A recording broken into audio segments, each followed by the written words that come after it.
નમસ્કાર વિદ્યાર્થી મિત્રો, આજના વિડીયોની અંદર આપણે ધોરણ 9 વિષય અંગ્રેજીનું તારીખ 11/4/2026ના રોજ લેવાયેલ વાર્ષિક પરીક્ષાનું બનાસકાંઠા જિલ્લાનું ઓરિજિનલ પેપરનું સોલ્યુશન કરીશું. તો ખાસ મિત્રો વિડીયોને અંત સુધી જોજો, બીજા મિત્રોને શેર કરજો અને આવા ઉપયોગી વિડીયો માટે આપણી ચેનલને સબસ્ક્રાઇબ કરજો. મિત્રો જો આપણે ડાયરેક્ટ પહેલાં તમારે સેક્શન એમાં 10 પ્રશ્નો ફકરા પરથી જવાબ હતા 12 પ્રશ્નો સુધી, પછી 13મો ટ્રુ ફોલ્સ વાળો પ્રશ્ન છે. તો જેમાં 13મું વાક્ય તમને આપેલું છે કે ધેર આર 8 ઇન્સીજર્સ, તો આ વિધાન ટ્રુ આવશે. 14મું આવશે મિત્રો ટ્રુ, 15મું પણ ટ્રુ થશે અને 16મું થશે ફોલ્સ. ઓકે, ફરી સેક્શન બીમાં તમારે ફકરા ઉપરથી પ્રશ્નોના જવાબ જ છે, ડેટા ઉપરથી. હવે આપણે જોઈશું આગળ સેક્શન સી, વ્યાકરણ વિભાગ. હવે સેક્શન સીમાં જો મિત્રો 35મું ફંક્શન આપેલું છે કે વોટ અ શોકિંગ ન્યૂઝ, તો એમાં જવાબ આવશે ઓપ્શન સી, એક્સપ્રેસિંગ ઇમોશન્સ. પછી 36મું છે Manisha would take either tea or coffee, તો આમાં આવશે મિત્રો option D, describing alternative choice. પછી 37મું છે Amita was at home at last evening, તો આમાં જવાબ આવશે option B, describing the past.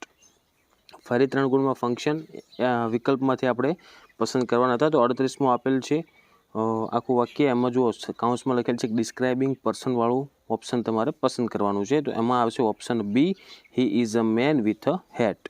પછી આ આઈએમપી પેપર જે આપણે મૂકેલ છે ને એમાં સેમ પ્રશ્ન હતો આ. પછી 39મું છે એમાં ઇન્ક્વાયરી એઝ નેચર કરવાનું હતું, તો એમાં જવાબ આવશે મિત્રો option B, when do your exam begin. પછી 40મો પ્રશ્ન છે એમાં કાઉન્સમાં આપેલ છે ઇન્ડિકેટિંગ કોન્ટ્રાસ્ટ, મતલબ તમારે કોન્ટ્રાસ્ટ બતાવવાનો છે. તો એવો ઓપ્શન કયો થાય છે, તો ઓપ્શન એ આવશે but I got sick during the journey. ફરી આપણે વિકલ્પવાળું જ છે, કાઉન્સમાં લખેલ છે એ પ્રમાણે વાક્ય પૂરું કરવાનું છે. તો કાઉન્સમાં જો આપેલ છે 41માં એક્સપ્રેસિંગ મેનર, તો એમાં જવાબ આવશે મિત્રો 41માં option C, are waiting patiently. Okay, 42મું છે એમાં આપણે એક્સપ્રેસિંગ પોસિબિલિટી બતાવવાનું છે, તો એમાં જવાબ આવશે ઓપ્શન સી, ડી, મે ગીવ મી અ ગિફ્ટ. ઓકે, પછી 43મું છે એમાં આપણે શોઈંગ રિઝલ્ટ બતાવવાનું છે, તો સો અથવા ધેટ વાળું આપણે વાક્ય પસંદ કરવાનું હોય. તો એમાં જવાબ આવશે option C, therefore she was given the prize. Okay, પછી કાઉન્સમાંથી આપણે પસંદ કરીને ખાલી જગ્યા પૂરવાની હતી. તો પહેલું છે 44માં જુઓ, એમાં ખાલી જગ્યામાં પહેલામાં આવશે એટ્રેક્શન, પહેલા નંબરનું. પછી આવશે કવર્ડ વિથ, બીજી ખાલી જગ્યામાં. અને ત્રીજામાં આવશે મેગ્નિફિશિયન્ટ. પછી આપણે 45, 46, 47માં નિયરેસ્ટ મિનિંગ લખવાના હતા, તો ક્લ્યુ, તો ક્લ્યુનું થશે મિત્રો હિન્ટ. પછી 46માં સ્કિલ છે, તો સ્કિલનું નિયરેસ્ટ થાય ટેલેન્ટ. અને 47 છે બાઉન્ડ્રી, તો એમાં થશે બોર્ડર. પછી સેક્શન ડી, એમાં આપણે ઇનડાયરેક્ટમાં ડાયરેક્ટનું ઇનડાયરેક્ટ કરવાનું હતું, જેમાં આપણે 48મો પ્રશ્ન છે એમાં પહેલી ખાલી જગ્યામાં આવશે વોટ, બીજી ખાલી જગ્યામાં આવશે વોઝ, અને ત્રીજી ખાલી જગ્યામાં આવશે ઇફ, અને ચોથામાં આવશે કુડ. ઓકે, પછી આગળ આપણે કન્જક્શન જોઈન્ટ કરવાના છે. તો 49માં વાક્ય બનશે Hemal is strong and active, તો એક્ટિવ આવશે, એન્ડ આવશે. 50માં આપણે કન્જક્શન જોડવાનું છે અધરવાઇઝ, તો વાક્ય આ રીતનું બનશે કે write fast otherwise you will not complete the paper.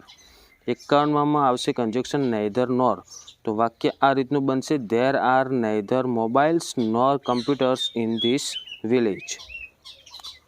પછી વળી ફકરાઓ આપણે પૂરો કરવાનો છે, કાઉન્સમાં તમને આપેલા છે શબ્દ યોગ્ય પસંદ કરીને લખવાનું છે. તો 52મું છે જુઓ, એમાં જે પહેલી ખાલી જગ્યા છે ને એમાં આવશે વોઝ. પછી બીજી ખાલી જગ્યામાં આવશે માઉન્ટેનિયર્સ. પછી ત્રીજી ખાલી જગ્યામાં આવશે ધેયર. ઓકે, અને હવે આગળ જોઈશું આપણે ડુ એસ ડાયરેક્ટેડ આપેલું હતું જુઓ, તો 53મું આપેલું છે the teacher told a story, તો એનું કઈ રીતનું બનાવ્યું હતું, the teacher tells a story, મતલબ ભૂતકાળનું છે એને આપણે સાદા ભૂતકાળનું છે એને બનાવીશું સાદા વર્તમાન કાળમાં. 54મું છે એમાં આવશે I make mistake every day, તો mistakes are maked by me every day, તો આ મતલબ થાય એક્ટિવ પેસિવ કરવાનું હતું એમાં. ઓકે, પછી 55, 56, 57 જો એમાં અંડરલાઇન કરેલા શબ્દોનો આપણે પ્રશ્ન બતાવવાનો છે.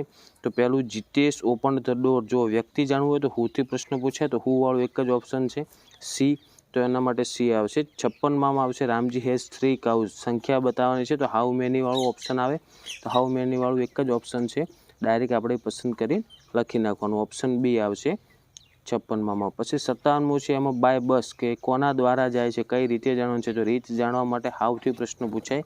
હવે હાઉવાળા બે પ્રશ્ન છે, એક હાઉ મેની છે ને હાઉ વિલ છે. તો આપણે હાઉ વિલ, એકલું હાઉ વિલ આવશે. એટલા માટે 57માં ઓપ્શન ડી આવશે. પછી સેક્શન ઈમાં તમારે પેરેગ્રાફ છે, ચિત્ર છે, આ બધા લખવાના હતા. ઓકે મિત્રો, તો આ થઈ ગયું આપણે ધોરણ 9 વિષય અંગ્રેજીનું બનાસકાંઠા જિલ્લાનું ઓરિજિનલ પેપર અને એનું સોલ્યુશન. તો આશા રાખું છું મિત્રો કે વિડીયો તમને ઉપયોગી બન્યો હશે. તો વિડીયોને લાઇક કરો, તમારે કેટલા માર્ક્સ આવશે કોમેન્ટ કરજો, બીજા મિત્રોને શેર કરજો અને આવા ઉપયોગી વિડીયો માટે આપણી ચેનલને સબસ્ક્રાઈબ કરજો. હવે મળીશું મિત્રો આપણે નેક્સ્ટ વિડીયોમાં. Thank you so much for watching my videos. Thank you so much.